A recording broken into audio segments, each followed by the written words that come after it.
ಇತ್ತೀಚೆಗೆ ನಾನು ವ್ಯವಸಾಯದ ಬಗ್ಗೆ ವಿಡಿಯೋಗಳನ್ನು ಹೆಚ್ಚಾಗಿ ಲೋಡ್ ಮಾಡುತ್ತಿಲ್ಲ. ಅದಕ್ಕೆ ಕಾರಣವೇನೆಂದರೆ, ನಾನು ಸುಮಾರು 4 ವರ್ಷಗಳಷ್ಟು ಈ ವ್ಯವಸಾಯವನ್ನು ಮಾಡಿರುವೆ.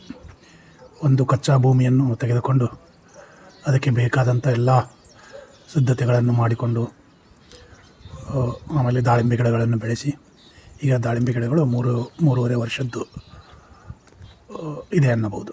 ಸೊ 1 ಇಯರ್ ಲ್ಯಾಂಡ್ ಪ್ರಿಪ್ರೇಷನ್ಗೆ ಟೈಮ್ ಹೋಗಿತ್ತು. ಹೀಗಾಗಿ 5 ವರ್ಷದ ಈ ಕಾರ್ಯ ಅನ್ನಬಹುದು.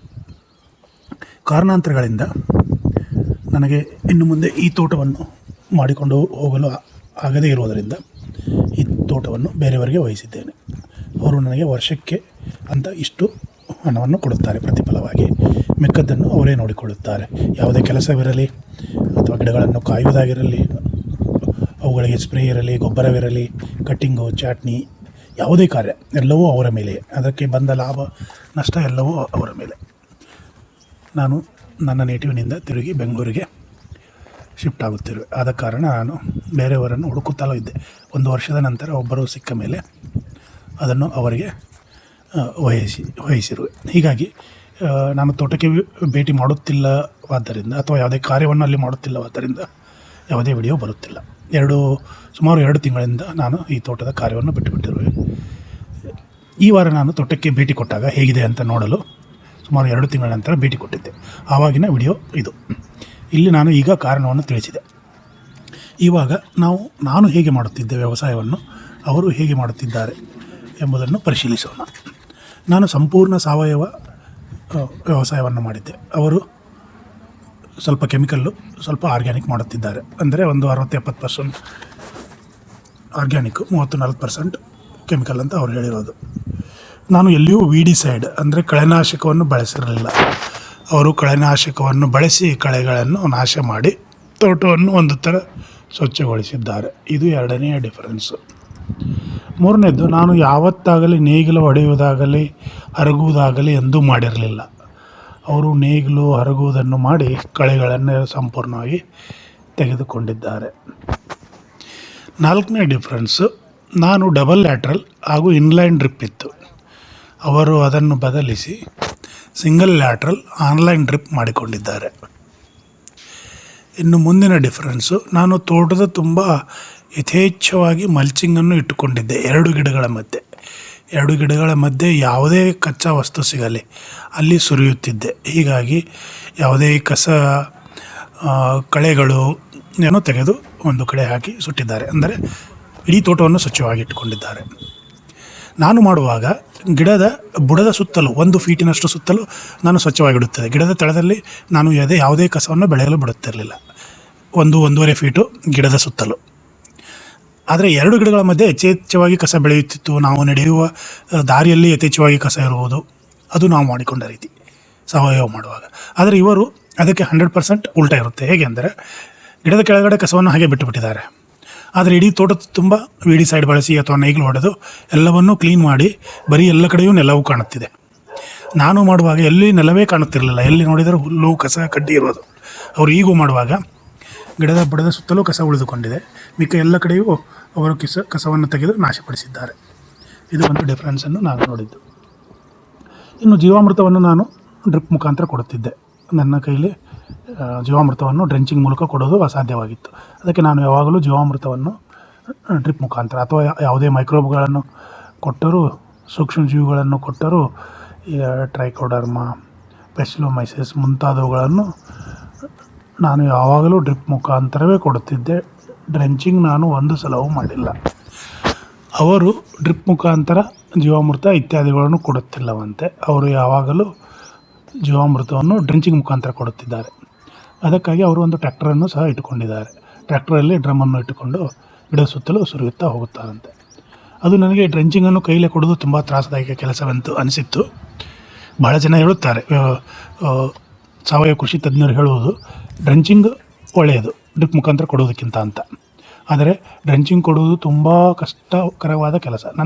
ನನಗೆ ಆದ ಅನುಭವದಲ್ಲಿ ಡ್ರಿಪ್ ಮುಖಾಂತರ ಕೊಡುವುದು ತುಂಬ ಸರಳವಾದ ಕೆಲಸ.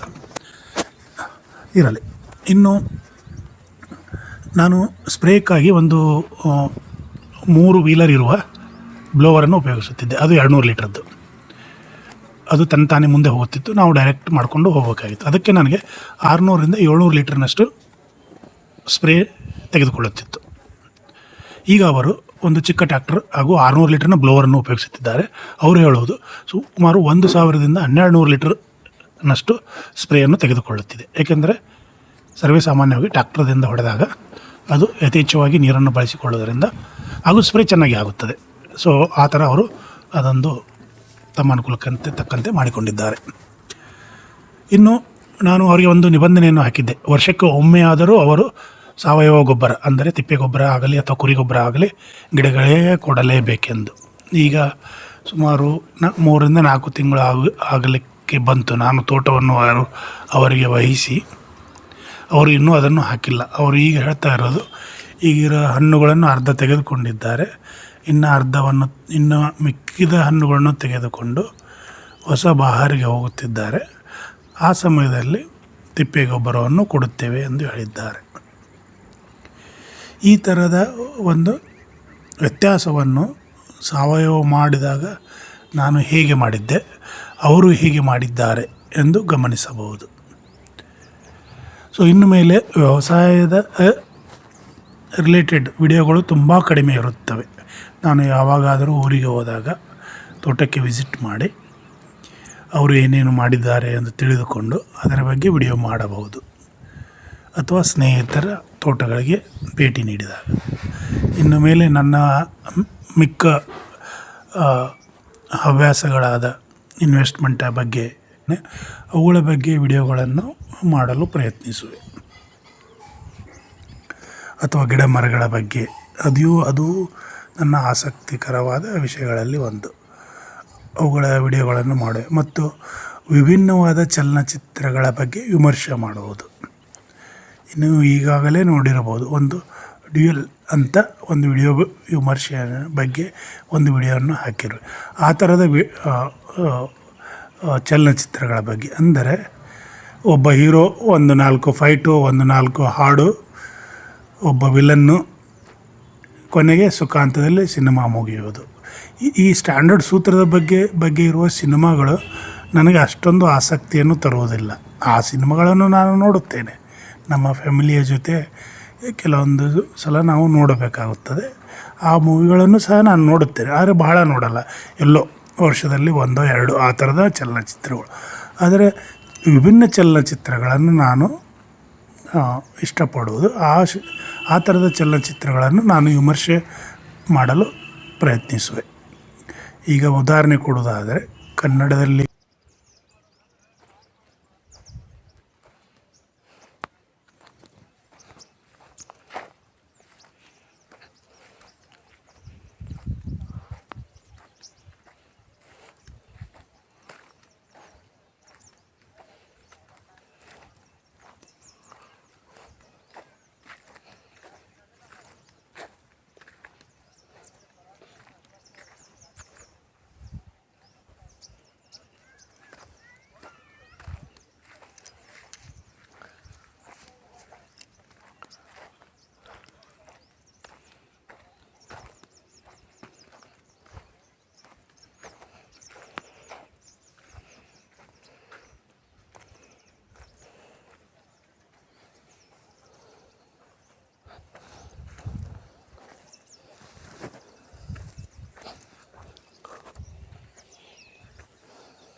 requesting you to like, share and subscribe our videos.